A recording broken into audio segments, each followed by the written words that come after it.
Hello, I'm Linda V. Taylor, and this is Best of Both Worlds. Stay tuned.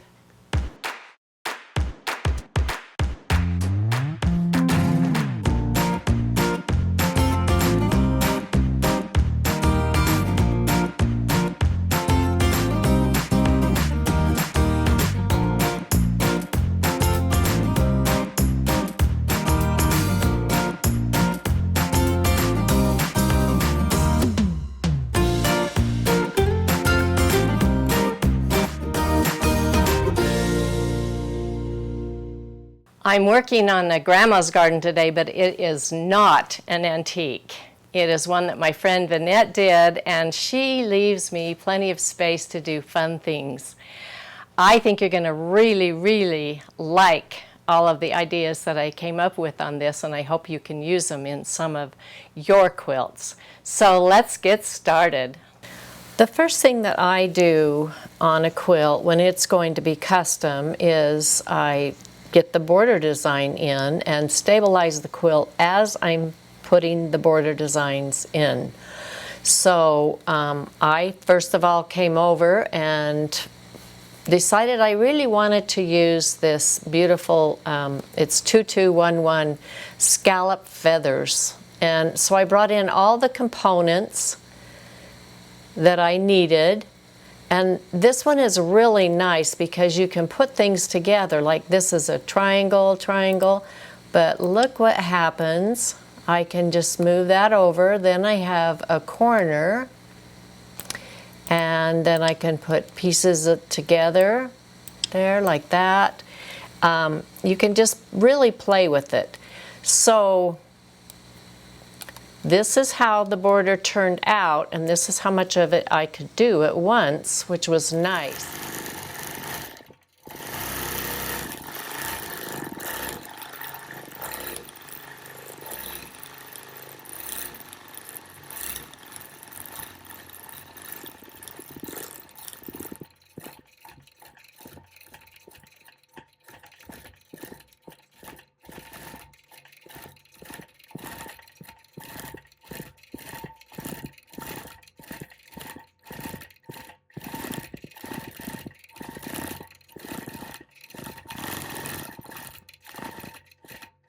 This inside of each of the middles of the borders had this embroidered fence, and I really wanted to spend some time on it, so I didn't put all the elements in, but I knew I was going to be putting birds and butterflies, and I also really love this pattern, which is it's in the Baltimore album collection. I use it so much, and it makes this nice curve, which I thought was awesome.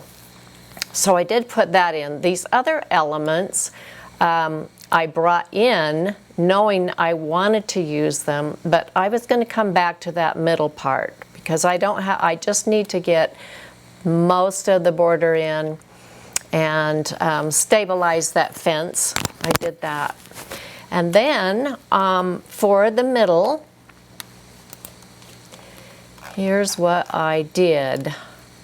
As I was doing the border designs, I also came in and instead of stitching in the ditch, which I usually do around all of these squares, I decided to put these circles. So I put 4 circles, and those are easy to put in, and what it makes is this beautiful design in between. And of course you're going to get that as you go. You're going to get it on all sides of the circle.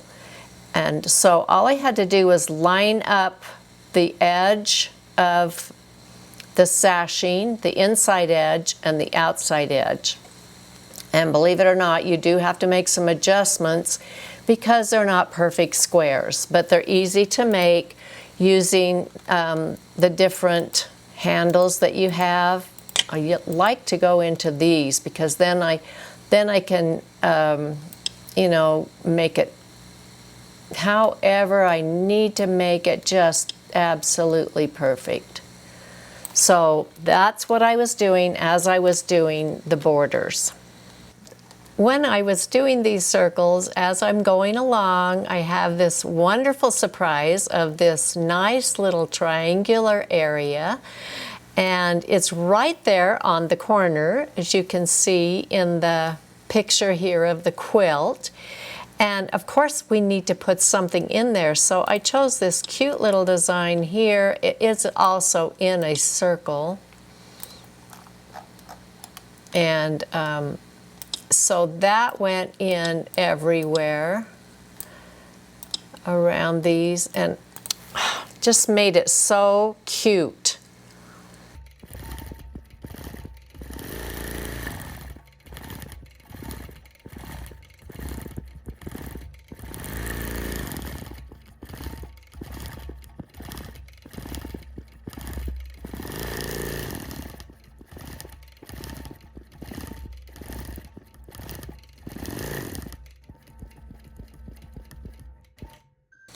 Okay, then I am having to look at the inside of these grandma gardens, and there were 6 on this one. Grandma's garden usually has 8. This one had 6, and I decided to make all my own patterns. So I went and got a few sashings. Let me make these a little larger so you can see using that white handle there. I got those and I got so excited because I made every single one of these patterns. So let's take this one for instance. This is one that I didn't use but in the quilt, but it is really fun to do. I just go up to circular array, and this one says 5, but of course I would have needed 6, and I could have used that one. I didn't use that one in particular. Let's do another one. This one turned out very interesting. I'll move that one out of the way.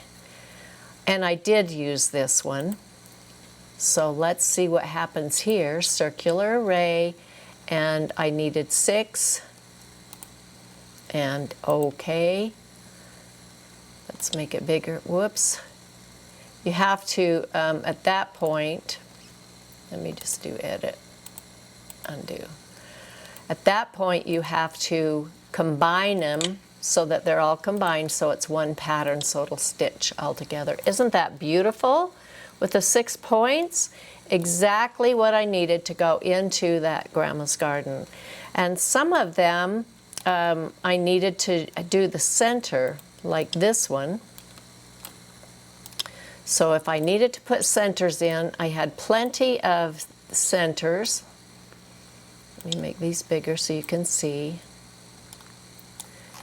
that I could choose from to go into the center of what I have over here. Most of these are circles, some of them are not, so you can choose. Like maybe we could put this one over here, make it a little smaller. If you use the orange handles, it does the whole thing together. And you have another design there to go inside of the grandma's gardens. I thought it was so fun to make all of these. It was just so fun. And also, using those sashings, like for instance this one, whoops, circular array,